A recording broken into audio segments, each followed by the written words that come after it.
আসসালামু আলাইকুম। এই প্রায় মধ্যরাত থেকে শেষ রাত। আহ, আসলে ঘুম আসছে না, দুশ্চিন্তায়, টেনশন, নানান ধরনের চিন্তা ভাবনার কারণে ঘুম আসছে না, যে কারণেই ভাবলাম অন্তত 2-4 মিনিট সকলের সাথে কথা বলি। প্রিয় দেশবাসী এবং সংগ্রামী সহযোদ্ধারা, আপনারা সকলেই ইতিমধ্যেই অবগত হয়েছেন যে আমাদের আন্দোলন সংগ্রামের একজন লড়াকু যোদ্ধা, যাকে সবাই চেনেন, শরীফ ওসমান হাদি, গত শুক্রবার ফ্যাসিবাদীদের আসলে সবাই জানেন যে গুলিবিদ্ধ হয়েছে। গুলিবিদ্ধ হয়ে হসপিটালে চিকিৎসাধীন ছিলেন। সেখানে আজকে ডাক্তার তাকে মৃত্যু ঘোষণা করেছে। প্রকৃত অর্থে আমি যখন হাদির ঘটনাটি শুনি তখন আমি গ্রামে ছিলাম। গ্রাম থেকে ঢাকা এসেই এবারকার হসপিটালে যাই এবং সেখানে চিকিৎসারত ডাক্তার মূলত আমাকে পরিষ্কারভাবে যেটি জানিয়েছিল যে সেটি হচ্ছিল যে হাদির ব্রেন কার্যত, যেটা ক্লিনিক্যালি বা ডাক্তারি ভাষায় যেটা বলে থাকি, ডেথ, ক্লিনিক্যালি ডেথ। তারপরেও তারা এই ধরনের কেসে খুব স্বাভাবিক সুস্থ হওয়াটা খুব রেয়ার ঘটনা। তারপরেও তারা চেষ্টা করে যাচ্ছিলেন কিংবা চেষ্টা করছেন, সেই কারণে হসপিটালেও রেখে বা দেশের বাইরেও তার পরিবার, আমাদের মতো বন্ধুবান্ধব সকলকে সান্ত্বনা দেওয়া বা কিছুটা বুঝ দেওয়া, চিকিৎসার জন্য দেশের বাইরেও পাঠিয়েছেন। কিন্তু ওসমান হাদি যে মৃত্যুবরণ করবে, এটা আমি সেদিন ডাক্তারের কথাতেই আসলে কার্যত বুঝেছিলাম, যে কারণে বারবার বলেছিলাম যে দেশের মানুষকে দোয়া করার জন্য। তা আমার কথা বা আমার জিজ্ঞাসা বিশেষ করে এই অন্তর্বর্তীকালীন সরকারের কাছে, যারা সরকারের পার্ট ছিল এবং এখনো যারা সরকারে আছে, গণ অভ্যুত্থানের 15 মাসে যেখানে ফ্যাসিবাদ নির্মূল হওয়ার কথা ছিল, ফাসিস্টের রাজনীতি আনুষ্ঠানিকভাবে নিষিদ্ধ হওয়ার কথা ছিল,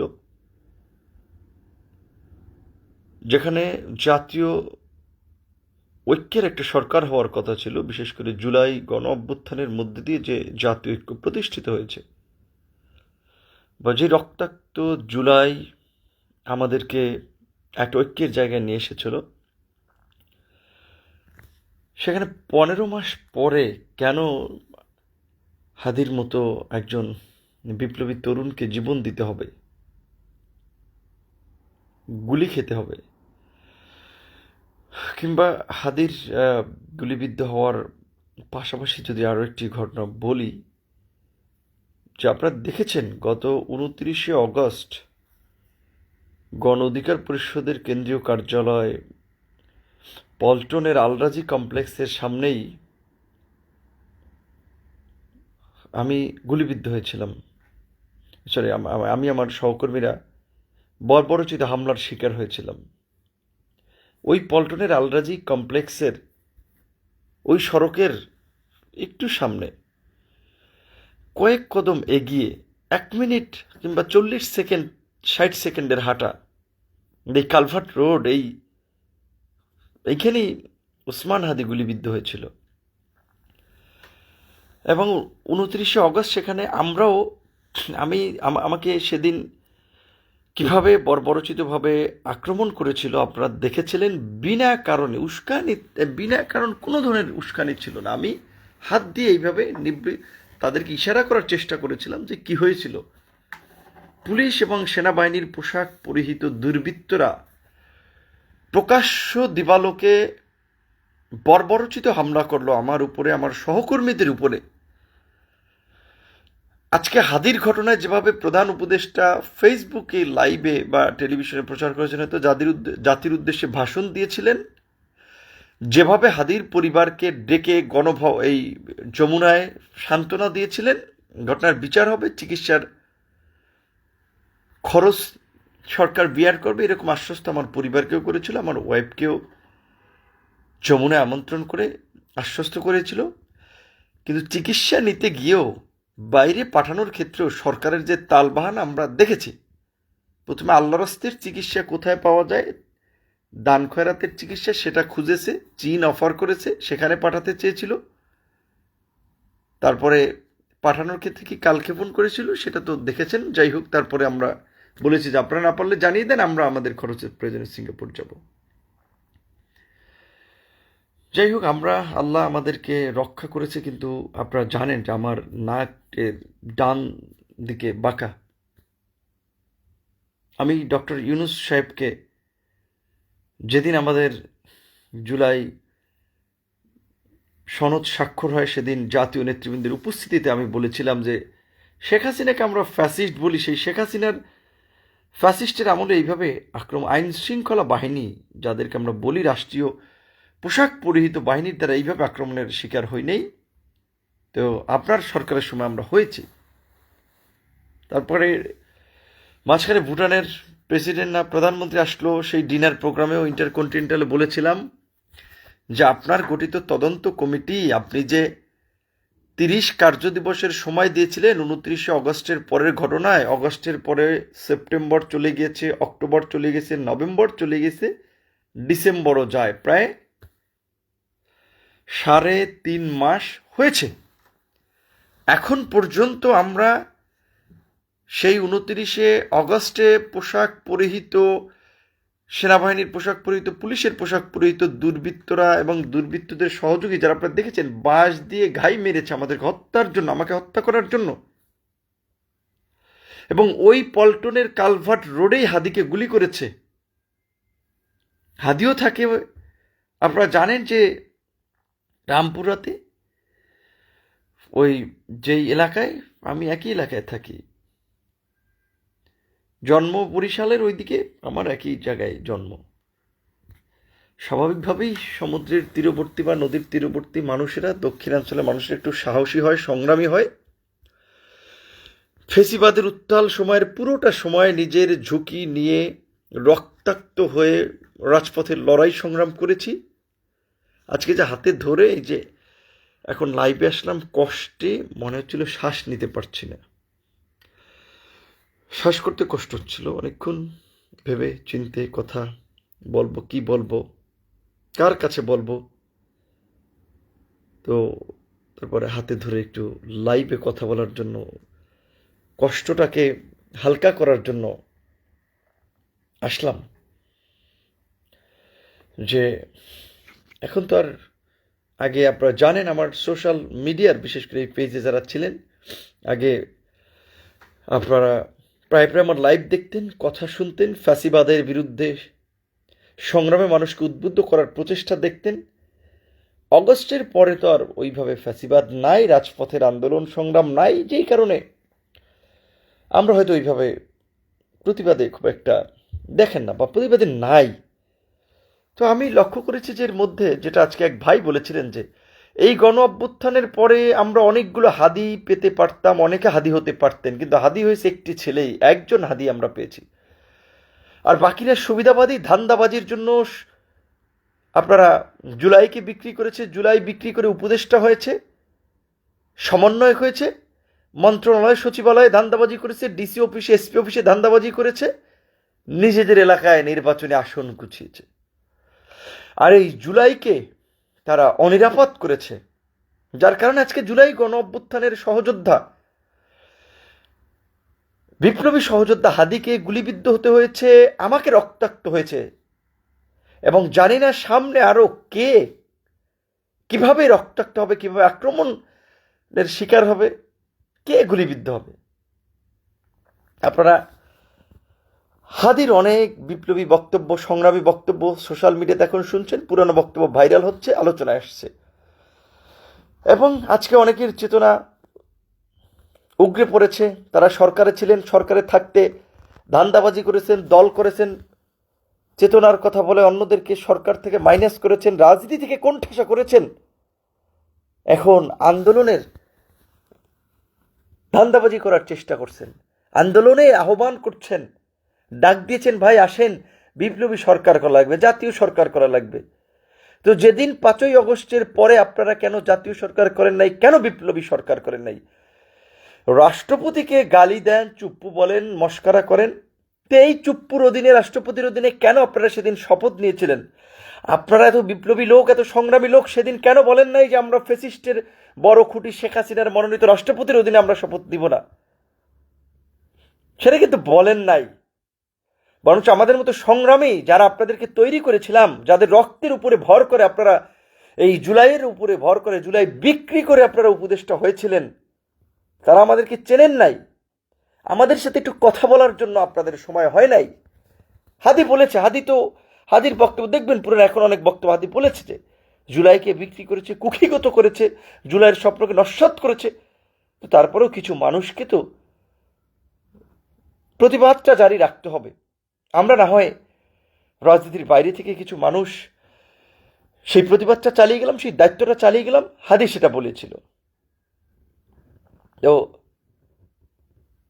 হাদি আমাদের সংগ্রামের চেতনা, হাদি আমাদের অনুপ্রেরণা। আজকের তরুণ প্রজন্ম, রাজনৈতিক দলের নেতৃবৃন্দকে আমরা বলবো, দল মত নির্বিশেষে হাদির এই সংগ্রামী চেতনায় উদ্বুদ্ধ হন, ফেসিবাদ নির্মূলের জন্য আওয়াজ তুলেন। আজকে কেন গণ অভ্যুত্থানের 15 মাসেও ফেসিবাদ নির্মূল হলো না? কেন জাতীয় পার্টি আজকে এই বুদ্ধিজীবী দিবসে ফুল দিতে যায়, শহীদ মিনারে ফুল দিতে যায়, স্মৃতিসৌধে ফুল দিতে যায়, সরকার ব্যবস্থা নেয় না? এমনকি এই 29শে অগস্টের পরে যখন রাজনৈতিকভাবে জাতীয় পার্টি সহ ফেসিবাদকে নিষিদ্ধ করার দাবিতে একটি জাতীয় ঐক্য প্রতিষ্ঠিত হয়েছিল, সেই সময় কোনো দল জাতীয় পার্টি নিষিদ্ধের পক্ষে অবস্থান নেয়নি। যারা জাতীয় পার্টিকে নিষিদ্ধের পক্ষে অবস্থান নেয়নি, ফ্যাসিবাদকে নির্মূল করার পক্ষে অবস্থান নেয়নি, তারা আগামীতে আওয়ামী লীগকেও রাজনীতিতে সুযোগ দেবে, আওয়ামী লীগকে ওপেন করে দেবে এবং এই জুলাই অভ্যুত্থানের, জুলাই যোদ্ধাদেরকে সাইজ করার জন্য লেলিয়ে দিবে। তো তাই আমরা বলছি যে আজকের এই অন্তর্বর্তীকালীন সরকার, যেই সরকারকে আমরা আমাদের সরকার বলি, আমাদের সমর্থিত সরকার বলি, সেই সরকার কি করেছে? কয়জনকে গ্রেপ্তার করেছে, কয়জনকে বিচার করেছে? ফ্যাসিবাদকে নিষিদ্ধ করার ক্ষেত্রে কোনো কার্যকরী পদক্ষেপ নিয়েছে? আওয়ামী লীগকে নিষিদ্ধ করেছে, আওয়ামী লীগের লেসপেন্সারদেরকে কেন জিয়ে রেখেছে? হাদিকে কিভাবে গুলি করে এইভাবে পল্টনের মতো একটা ব্যস্ততম এলাকা থেকে পালিয়ে গেল? শুনেছি সীমান্ত দিয়ে তারা পালিয়ে গিয়েছে। কিভাবে তারা পালিয়ে গেল? গত 1.5 বছরে এই ফ্যাসিবাদের দোসর ফ্যাসিবাদীরা আদালত থেকে জামিন পেয়েছে। অনেকে আসিফ নজরুলকে গালিগালাজ করে না, আসিফ নজরুলের দায় থাকতে পারে, একার দায় আসিফ নজরুলের না। ব্যবসা করেছে বিএনপি জামাতের আইনজীবীরা। আমি আবারও বলছি, বিএনপি জামাতের আইনজীবীরা ব্যবসা করেছে। ফ্যাসিবাদীদেরকে শেল্টার দিয়েছে কারা? গত 15 বছরের লুটেরাদেরকে কারা শেল্টার দিয়েছে সেটা আপনারা জিজ্ঞাসা করেন। আজকে এই হাদির মৃত্যুকে কেন্দ্র করে যেই হাদি ইনসাফের কথা বলতো, পরিষ্কারভাবে মানুষকে বলতো যে আপনার সাথে আমার বিরোধ আছে, তর্ক হবে, মত পার্থক্য হবে, কিন্তু আপনার সাথে আমি ইনসাফ করতে চাই, আপনি আমার চরম শত্রু হলেও। তো হাদির এই ঘটনাকে কেন্দ্র করে কারা নানান ধরনের অগ্নিসংযোগ, নাশকতা করে দেশকে আরেকটা তৃতীয় পক্ষের হাতে তুলে দিতে চাচ্ছে, তৃতীয় পক্ষকে ক্ষমতা গ্রহণের জন্য, তাদের হস্তক্ষেপের জন্য ডেকে আনছে। কাজেই আমরা প্রিয় দেশবাসী, সংগ্রামী সহযোদ্ধা সহকর্মীদেরকে বলবো, ধৈর্য ধরেন। যা কিছু আমাদেরকে করতে হয় রাজনৈতিক ঐক্যমতের ভিত্তিতে করতে হবে, হঠকারী কিছু করা যাবে না। আমরা বারবার বলছিলাম, এই ধ্বজভঙ্গ উপদেষ্টা পরিষদ দিয়ে অবাধ, সুষ্ঠু, নিরপেক্ষ নির্বাচন হবে না, বিপ্লবের চেতনা হবে না। এই উপদেষ্টা পরিষদ পুনর্গঠন করতে হবে, বারবার বলছিলাম। এই উপদেষ্টা পরিষদেও একটা দুর্বৃত্তদের দুষ্ট চক্রের সিন্ডিকেট আছে, যারা আজকে এই আমলাতন্ত্র থেকে শুরু করে এই উপদেষ্টা পরিষদে ভাগ বাটোয়ারা করছে, যেটা মাহফুজ আলম বলেছেন। কিন্তু মাহফুজ আলমরা এই ভাগ বাটোয়ারার মধ্যে ছিলেন। শুধু বিএনপি জামাতের উপরে দায় চাপিয়ে দিলে হবে না। মাহফুজ আলমরা, নাহিদরা, আসিফরা 10 তারিখ পর্যন্ত সরকারে ছিলেন, আজকে তারা রাজপথে বক্তব্য দেন। সরকারে থাকতে কোন ঘোড়ার ডিম করেছেন সিম্প্যাথি নেওয়ার জন্য, জনগণের কাতারে গিয়ে নামছেন, নিজেদেরকে বীর হিসেবে জাহির করছেন, লাশের বদলে লাশ চাচ্ছেন। তো সরকারে থাকতে কেন ব্যবস্থা নেন নাই? কেন ফ্যাসিবাদ নির্মূল করেন নাই আমলাতন্ত্র থেকে, প্রশাসন থেকে, রাজনৈতিক অঙ্গন থেকে? বরং আপনারা তো ফ্যাসিবাদীদেরকে রক্ষা করেছেন, ফ্যাসিবাদীদেরকে রাজনৈতিক দলে ভিড়িয়েছেন। কাজে এই 9-6 ভণ্ডামি বাদ দিয়ে যদি প্রকৃত অর্থে জুলাইয়ের চেতনার বাস্তবায়ন চান, তাহলে ফ্যাসিবাদ নির্মূলের এক দাবিতে সবাইকে ঐক্যবদ্ধ হতে হবে। আগামী নির্বাচনে কোনো ফ্যাসিস্টরা নির্বাচন অংশগ্রহণ করতে পারবে না, এই দাবিতে ঐক্যবদ্ধ হতে হবে।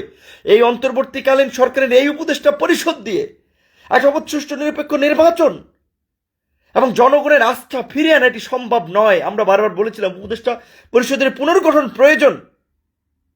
আজকে হাদি মরে গিয়ে বেঁচে গিয়েছেন, আমরা তো মরার জায়গা থেকে ফিরে এসেছি। এখন পর্যন্ত কেন এই ঘটনার বিচার হলো না? আমি আজকে ফেসবুক পোস্টে বলেছি, ডক্টর ইউনূসকে জবাবদিহি করতে হবে, আসিফ নজরুলকে বলতে হবে, রেজওয়ানা হাসানকে জবাবদিহি করতে হবে, আদিলুর রহমানকে বলতে হবে। বলতে গেলে এটা পরিষ্কার যে প্রধান উপদেষ্টার পরে এই সরকারের কিচেন ক্যাবিনেট বলে, শক্তিশালী ক্যাবিনেট বলে এই 3 জন, তারাই হর্তাকর্তা। আদিলুর রহমান, রেজওয়ানা হাসান, আসিফ নজরুলরা অন্তর্বর্তীকালীন সরকারকে জবাবদিহি করতে হবে। কেন এই 29 অগস্টের ঘটনায় তারা শক্ত পদক্ষেপ নেননি? কেন আমার ভাই হাদিকে এইভাবে গুলিবিদ্ধ হতে হয়েছে? অনেকেই বলছেন এই ঘটনার সাথে অনেক ধরনের ইন্ধন থাকতে পারে, অনেকেই জড়িত থাকতে পারে। দেশে একটা নৈরাজ্য তৈরি করার জন্য এই ঘটনাকে একটা প্রেক্ষাপট হিসেবে ব্যবহার করার জন্য ঘটানো হতে পারে। কারা ঘটিয়েছে সেই ঘটনার আদ্যপান্ত আমাদেরকে খুঁজে বের করতে হবে। আমাদেরকে হটকারী ভূমিকায় গেলে চলবে না। কোনো প্রতিষ্ঠানে আগুন দিয়ে, কাউকে আগুন দিয়ে মেরে আমরা তো এই জুলাই গণঅভ্যুত্থানকে সুরক্ষিত করতে পারবো না। আমাদের ভাইয়ের হত্যার বিচার আমরা পাবো না। হত্যার সাথে যারা জড়িত, কোথা থেকে শখ আঁকা হয়েছে, কারা কারা জড়িত, সেই ঘটনা উন্মোচন করতে হবে। 29 অগস্টের ঘটনা কিভাবে ঘটেছে সেই ঘটনার স্বরূপ উন্মোচন করতে হবে। পরিষ্কারভাবে বলছে, আগামীকালকে ডাকসু, শিবির, ছাত্রদল, এনসিপি, বিভিন্ন রাজনৈতিক দল যার যার জায়গা থেকে কর্মসূচি পালন করছে। আমরা গণ অধিকার পরিষদ বাদ জুম্মা পল্টনের এই ঐতিহাসিক পল্টন মোড় থেকে আমরা এই বর্তমান আইন শৃঙ্খলা পরিস্থিতি নিয়ন্ত্রণে ব্যর্থ স্বরাষ্ট্র উপদেষ্টার পদত্যাগ, আইজিপির পদত্যাগ এবং প্রধান উপদেষ্টার বিশেষ সহকারী তার পদত্যাগ, কারণ তাদের এই সিন্ডিকেট আইন শৃঙ্খলা পরিস্থিতি নিয়ন্ত্রণে ব্যর্থ হয়েছে, তাদের পদত্যাগ এবং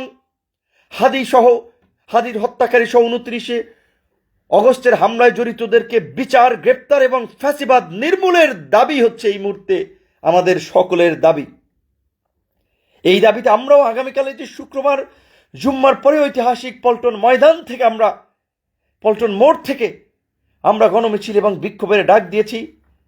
আমার ভাই বন্ধুরা বিভিন্ন জায়গায় ডাক দিয়েছে, সারা দেশে প্রতিবাদ হবে এবং এই প্রতিবাদ শুধু 2-1 দিনের প্রতিবাদের মধ্যে সীমাবদ্ধ রাখলে হবে না, ধারাবাহিকভাবে এই সংগ্রাম চালিয়ে যেতে হবে। এই চলমান সংগ্রামই আমাদেরকে ফ্যাসিবাদ নির্মূল এবং জুলাই ঐক্যকে সুসংহত করার জন্য আমাদেরকে এক বিন্দুতে মিলিত করবে। তাই আমরা বলতে চাই, যার যা কিছু আছে তাই নিয়ে আমাদেরকে আবার নতুন করে রাস্তায় নামতে হবে, সংগ্রামে নামতে হবে, ফ্যাসিবাদ নির্মূলের আওয়াজ তুলতে হবে, ফ্যাসিবাদকে সম্মিলিতভাবে মোকাবেলা করতে হবে। আজকে দুঃখ লাগে, কষ্ট